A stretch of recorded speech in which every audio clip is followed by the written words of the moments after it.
Assalamualaikum warahmatullahi wabarakatuh. Kali ini kita akan membahas mata pelajaran Sejarah Kebudayaan Islam atau SKI kelas 6 Madrasah Ibtidaiyah, bab ke-7, yaitu tentang Sunan Muria. Tahukah kalian foto apakah ini? Ya, ini adalah foto Gunung Muria, tempat di mana Sunan Muria dimakamkan. Tempat ini menjadi objek wisata religi bagi kaum muslimin di Indonesia. Biografi Sunan Muria. Sunan Muria atau Raden Umar Said, putra Utsman Haji atau Sunan Mandalika bin Ali Al-Murtado, diperkirakan lahir tahun 1450-an Masehi. Ayahnya merupakan saudara kandung Sunan Ampel dari ayahnya Syekh Ibrahim Asmarakandi. Ibunya bernama Dewi Sarifah. Silsilah Sunan Muria bersambung sampai Rasulullah Shallallahu Alaihi Wasallam melalui jalur kakeknya Ibrahim Asmarakandi. Sunan Muria mempelajari pengetahuan agama dan metode dakwah dari gurunya, yaitu Sunan Kalijaga. Ia pernah juga berguru kepada Sunan Ngerang atau Ki Ageng Ngerang bersama-sama Sunan Kudus dan Adipati Patak. Sunan Muria berdakwah di tengah masyarakat yang masih menganut Hindu Buddha dan mempunyai tradisi Jawa yang masih kental. Tradisi keagamaan tidak serta-merta dihilangkan, melainkan diberi warna Islam dan dikembangkan menjadi tradisi keagamaan yang baru bernilai Islami. Masa perjuangan dakwahnya seiring berdirinya Masjid Demak, Sunan Muria ditunjuk sebagai muadzin sholat Jumat saat peresmian kedua Masjid Agung Demak. Ia juga terlibat dalam pemilihan Raden Patah sebagai Sultan pertama Kerajaan Islam Demak dan menjadi pendukung setia Kesultanan Demak. Pihak Istana Kerajaan Demak memberikan pengawalan khusus kepada Sunan Muria, terbukti dari keberadaan 17 makam prajurit dan punggawa Demak berada di sekitar makam Sunan Muria. Sunan Muria mengajarkan penghayatan tentang kebenaran Tuhan yang Maha Esa, ketaatan kepada Allah, wirid, mencontohkan akhlak mulia dalam sehari-hari dengan kesederhanaan, kedermawanan, dan dakwah yang disampaikan dengan arif dan bijaksana dalam menghadapi budaya masyarakat. Keberhasilan dakwah Sunan Muria mengembangkan dakwah Islam di Jepara, Pati, Tayu, Juwon, dan sekitar Kudus. Daerah-daerah yang menjadi sasaran dakwah Sunan Muria merupakan daerah pertanian yang terpencil jauh dari keramaian kota. Sunan Muria wafat tahun 1551 Masehi.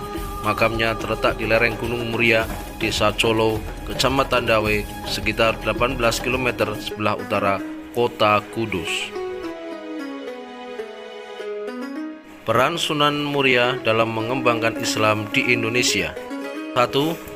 Menjaga tradisi lama dan menginterpretasikannya ke arah fungsi baru. Antara lain, 1. Dalam berinteraksi dengan masyarakat, Sunan Muria menjaga tradisi lama tetap berlangsung tanpa memberikan perubahan selama tidak melanggar nilai-nilai Islam, seperti menerima upacara tingkeban atau mitoni. Tradisi tingkeban adalah upacara selamatan pada usia kehamilan ke-7. Acara tersebut diisi dengan acara membaca beberapa surat dari Al-Quran, zikir, dan doa. Kedua, menambah upacara-upacara dalam tradisi lama dengan tradisi baru, seperti memasukkan nilai dan ajaran Islam dalam praktik pernikahan yang telah berjalan, sehingga meskipun ada budaya Jawa, tetapi syarat dan rukun pernikahan ditentukan berdasarkan ajaran Islam. Ketiga, mengganti sebagian unsur lama dalam satu tradisi baru, seperti mengganti tujuan membakar kemenyan dalam selamatan. Dalam praktiknya sebelumnya, selamatan atau sesajen diberikan kepada sosok makhluk halus, maka dakwah para wali mengganti tujuan selamatan untuk mencari ridho dan pertolongan Allah Subhanahu wa Ta'ala. Demikian juga tradisi pancaan atau makan besar dalam acara selamatan dengan tumpeng yang sebelumnya dipersembahkan ke tempat-tempat angker diubah menjadi kenduri, yaitu upaya mengirim doa kepada leluhur dengan doa-doa Islam di rumah orang yang mengadakan tradisi tersebut. 2. Mengadakan perombakan setting budaya dan tradisi keagamaan dalam cerita wayang.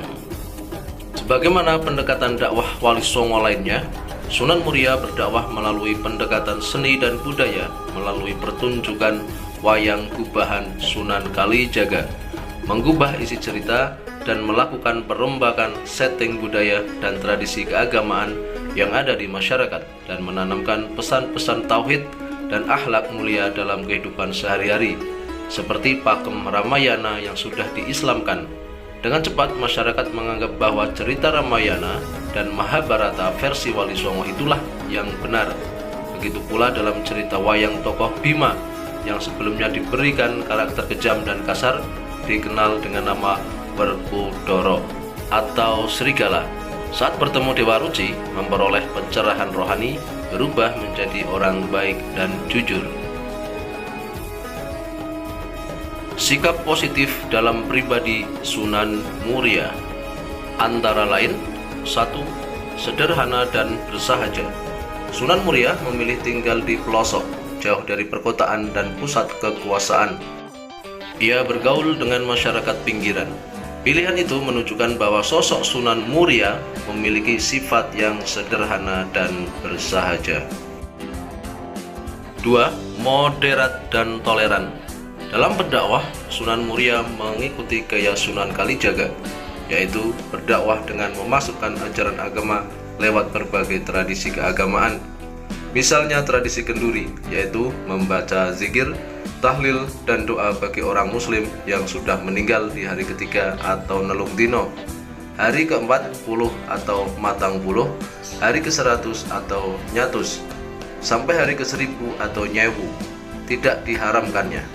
Ia menggantikan tradisi bakar kemenyan, membaca mantra dengan bacaan doa, sholawat, dan sedekah.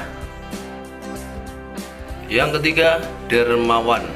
Sunan Muria mengajarkan agar masyarakat menciptakan keselarasan dan perdamaian sesama penduduk melalui sedekah atau pemberian makanan kepada tetangga. Ia mencontohkan dengan sikap dermawan dan mengajari penduduk saling memberikan makanan. Demikian pembahasan kita tentang Sunan Muria. Semoga bermanfaat. Wassalamualaikum warahmatullahi wabarakatuh.